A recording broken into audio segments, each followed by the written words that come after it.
লক্ষ্মী ঝাঁপি সিরিয়ালে আজকের পর্বে আপনারা দেখতে পাবেন ঝাঁপি সবকিছু প্রমাণস্বরূপ নিয়ে এসেছে বলে আদালত তাকে মুক্তি দিয়েছে। আর তখন সেখানে ঝুমা বলে মেয়েটা ইনকাকে ফোন করে আর বলে, ম্যাডাম সবকিছু কিন্তু এদিকে শেষ হয়ে গেছে। তখন ইনকা বলে, কি হয়েছে? তো ঝাঁপি আর দীপ কিন্তু বেখলস খালাস পেয়ে গেছে। আর তাছাড়া ওইখান গেল ওই সোনামাসটাকে নিয়ে গেছে একটা স্কেচ দিয়ে বর্ণনা করার জন্য যে ওদেরকে কে সুপারিটা দিয়েছিল। আর তখন ফোনটা রাখলে ইনকা তখন রনেতকে বলে যে ঝাঁপি আর দীপ দুজনেই কিন্তু ওখান থেকে মুক্তি পেয়ে গেছে। আর দ্বিতীয় নম্বর হচ্ছে ওই লোকটা কিন্তু সোনা মাস্টার ওদেরকে সবকিছু বলে দিচ্ছে, ওদেরকে ছবি আঁকতে কিন্তু সাহায্য করছে। তখন রনিত বলছে, ইনকা তাহলে কিন্তু সবকিছু শেষ, আবার আমি ওদের চোখে ধরা পড়ে যাব, আমি এটা কিছুতেই হতে দেব না বলে একজনকে ফোন করে আর বলে ওই সোনা মাস্টারকে শেষ করে দিতে। এদিকে সোনা মাস্টার ওদেরকে সবকিছু ঠিকঠাক করে বর্ণনা দিয়ে ঠিক তখনই ওই গুন্ডাটা আসে আর ওর প্রতি গলি চালায়। আর তখন গলিটা চালালে ঝাঁপি তখন দেখে ফেলে আর বলে, ওই তো ওই লোকটা পালাচ্ছে বলে ঝাঁপি তখন ওই লোকটার পিছু পিছু আসতে যায়। এদিকে লোকটা ছুটে পালাতে গেলে একটা সাইকেলের ধাক্কা খেয়ে সেখানে পড়ে যায়। আর ঝাঁপি তখন ওকে ধরতে গেলে ওর দিকে বন্ধু ত্যাগ করে। আর ঠিক তখনই সেখানে দীপ চলে আসে, ঝাঁপিকে ওখান থেকে সরিয়ে নেয়। আর তখন ঝাঁপিকে বলে, শোন, এখানকার এত কিছু ভাবার দরকার নাই, ওদিকে কি হচ্ছে আগে লোকটা বেঁচে আছে কিনা আমাদেরকে দেখতে হবে, ওদিকে আগে চল। এদিকে লোকটাকে বলেছে তাড়া করছে, কিন্তু শেষ পর্যন্ত ধরতে পারে নাই। এদিকে তখন ঝাঁপি বলে, ঠিক আছে চলো ওদিকটা একবার দেখে আসি। এদিকে সুকুমার রায় দেখে সোনা মাস্টারের নাকে হাত দিয়ে যে ওর কোনো নিঃশ্বাস আছে কিনা। তখন দেখে বলে যে না, নিঃশ্বাস নেই, শেষ হয়ে গেছে, ডেড। এত বড় সাহস কি করে হলো যে আদালতের চক্করে এসে একটা গুন্ডা তার থেকে এসে পুরোপুরি গুলি চালিয়ে মেরে ফেলছে, আমি অবাক যাচ্ছি। এইদিকে তখন দীপা ঝাঁপে আসলে সেটা শুনতে পায়, আর তখন ঝাঁপের খুব খারাপ লাগে। এদিকে কাঁসায় ও লোকটাকে মেরেছে বলে অসুস্থ হয়ে পড়ে, আর তখন নলু বলে, দীপ আমরা গিয়ে গাড়তে বসছি, তোরা দুজনে আয় বলে সেখান থেকে চলে যায়।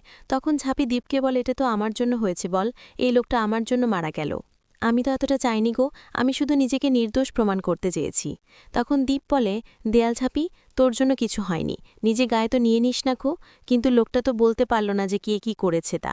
কিন্তু দেখো এটা কথা বলি, লোকটা যদি চিনে দিত তাহলে আমরা কিন্তু চিনে ফেলতাম, তাই কিন্তু লোকটাকে সরিয়ে দিয়েছে। আমার মন বলছে আমাদের কাছে কেউ, আর আমার সন্দেহ হচ্ছে।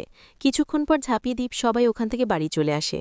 আর তখন দীপের মা দীপকে বলে, একটা কথা বলি, তুই বিদেশে না গিয়ে ঝাঁপি মানে অলক্ষী মতো মেয়েটাকে তুই বাঁচা থেকে ফিরে আসলি কেন, তুই ফিরে এসছিলি বাবা? তখন দীপ বলে, মা তুমি একটা কথা চুপ করো তো, তুমি তো চেয়েছিলে নাকি যে আমি বিদেশে না গিয়ে এখানে ফিরে আসি, তাহলে তুমি এখন এসব ধরনের কথা বলছো কেন? আর তাছাড়া ঝাঁপি আমাদের বাড়ির বউ, সরকার বাড়ির বউ, ওর সাথে যদি কিছু ঘটনা ঘটে যেত আমাদের বাড়ি থেকে সবাই আঙুল তুলত, তোমার কি সেটা ভালো লাগতো যে সরকার বাড়ির বউর সাথে এরকম কিছু ঘটেছে? তখন ঝাঁপি ওখানে মন খারাপ করে দাঁড়িয়ে থাকার বলে, যাকে এত কিছু করার পরে তো আমি এটা ভালো সম্মান পেলাম, আমি এই বাড়ির বউ, সেটা তো আমাকে বলল, অন্তত স্বীকার করেছে। এসব বলে তখন ঝাঁপি বলে যে কে কি করেছে আমি সবকিছু বুঝতে পেরেছি, আমার কাছে সেটা খুব ভালোভাবে ক্লিয়ার। তখন সেখানে বিতা আসার বলে, যে কি বলছিস ঝাঁপি, তুই তো সত্যি বুঝতে পেরেছিস? তখন বলে, হ্যাঁ আমি বুঝতে পেরেছি, এটা তো রনি ছাড়া কেউ নয়, ও শেষ পর্যন্ত ভেবেছিল যে ও চলে যাবে বিবিসে, আর সেই সুযোগটা নিয়ে আমাকে কণ্ঠাসা করে মারবে। আর তখনই ও আমার দিকে হাত বাড়াবে আর ওর জালে আমি ফাঁদ দেব, কিন্তু আমি তো ওর জালে ফাঁদ দিই নাই গো। তখন সবাই বলে, কি বলছিস তুই, ও তোকে এত বড় বিপদে ফেলতে চেয়েছে? তখন বলে, হ্যাঁ ও ছাড়া কেউ এটা করবে না, আর ওর সঙ্গে তো ইনকা আছে, যে যে কাজ করে সবকিছু তো ইনকা থাকবে। তখন দীপের মা বলে, শোন ঝাঁপি, হ্যাঁ ওরা এসব কাজ করে না, কেন এ বাড়িতে যেতে তোর কি শত্রু অভাব আছে? তাই বলছে দীপের সামনে না ইনকা অনিতকে নাড়ে ছোট করিস না, এই করে করে তুই দীপের মন থেকে তুই ইনকাকে একদম মুছে ফেলেছিস, ঘৃণা ধরিয়ে দিয়েছিস। তখন ঝাঁপি বলে, যেটা ঠিক আমি সেটাই বলছি, আমি কোনো কথা এমনি এমনি বলি না, আর তাছাড়া ওদেরকে ঠিক পুলিশ করবে, কিছুদিন থামতে দাও, আমি প্রমাণস্বরূপ সব কিছু নিয়ে আসব। এদিকে দেখা যায় যে রনি বলে ইনকাকে, কাজের কাজ তো কিছু হলো না এত কিছু করার পরও, কিন্তু মাঝখান থেকে কিন্তু দেখো দীপ এসে ঝাঁপিকে বের করে নিয়ে গেল, এখন কি করব কিছু বুঝতে পারছি না গো। তখন ইনকা বলে, শোনো রনি, একটা কথা বলি, ভয় তো আছে, কিন্তু কি একটা ভয় বলো তো, মনে হচ্ছে এখন যে ঝাঁপি মনে হচ্ছে ও কোম্পানিতে জয়েন করে দেবে দীপ। আর তখন বলছে, কি বলছিস তো, হ্যাঁ আমাকে কিছুতেই ও কোম্পানিতে জয়েন করলে হবে না গো, দীপকে কিছুতেই ওরখানে করতে দেব না। আর দীপের কাছে আমরা একের পর এতটাই খারাপ হয়ে উঠেছি, কিন্তু শোনো আমাদেরকে ভালো করে কিন্তু কাজকর্ম করতে হবে, আমাদের কিন্তু কেডি বন্ধুরাকে এত বড় জায়গাতে নিয়ে যেতে হবে যাতে ধরাছোঁয়ার বাইরে, যাতে আবারও দীপ সেখানে ফিরে আসে, তাছাড়া কিন্তু কিছু করার নেই। তখন রনি বলে, আমি আছি তোমার পাশে, ওই ঝাঁপিকে আমি কিছুতেই মাথা তুলে বাঁচতে দেব না, আমি সারা জীবন তোমার পাশেই থাকতে চাই। এদিকে দেখা যায় যে দীপের গলা ব্যথা করলে সেখানকার ঝাঁপি একটা পানি গরম করে নিয়ে এসেছে আর ওকে সেদ্ধ দিতে বলে, আর সেই দিতে দিতে ঝাঁপি তখন বলে, তুমি তো বিদেশ থেকে ফিরে ছেলে এলে, এখানে তো তুমি কেরি বন্ধু থেকেও বেরিয়ে এসেছো, কিন্তু কিছু কি করবে সেটা কি ভেবে দেখেছ? তখন দীপ বলে, না এখনো ভাবি নাই। তখন ঝাঁপি বলে, আমি একটা কথা বলবো, তো কি তুমি আমার কোম্পানি জয়েন করে নাও গো? তখন সেখানে দীপের মা আসে আর বলে, কি বললি? আমার ছেলে তোর কোম্পানিতে চাকরি করবে? ওই তোর তো ৫ টাকার কোম্পানিতে আমার ছেলেকে তুই চাকরি দিবি? এত বড় সাহস তোর কি করে হয়? তখন ঝাঁপিয়া, তোমার ছেলেকে চাকরি দেওয়ার মতো আমার কি সমর্থ আছে নাকি? আমার ক্ষমতা আছে? আমি একবারও ভাবি নাই গো।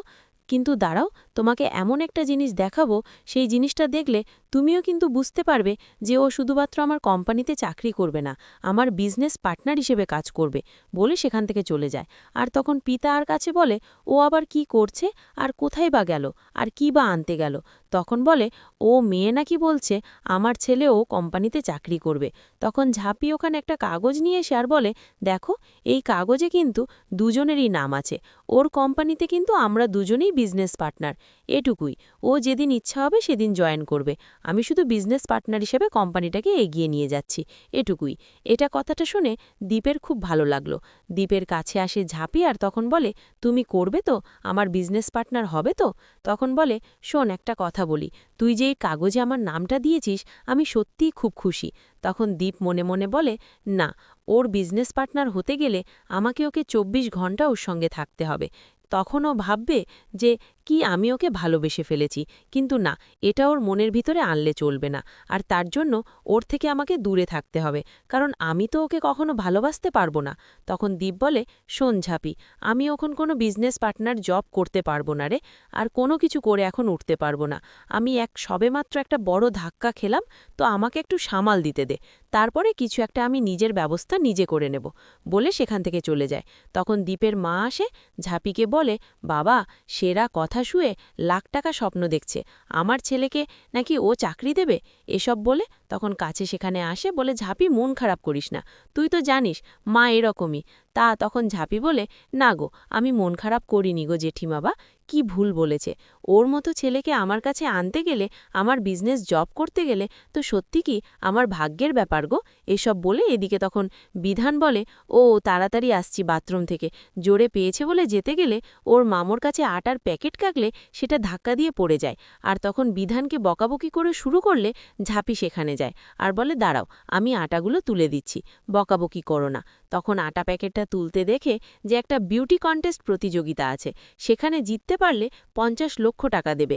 আগাম পর্বে দেখতে পারবে যে ঝাঁপি রাস্তা দিয়ে হাঁটলে ইনকাম বলে, তুমি নাকি বিউটি কন্টেন্টের নাম দিচ্ছ, একটা কথা শোনো, হ্যাঁ, ওখানে কিন্তু আমিও নাম দিচ্ছি, তাই তুমি আমার কাছে টিকতে পারবে না, হ্যাঁ, এক তুড়িতে আমি ওটা জিতে নেব।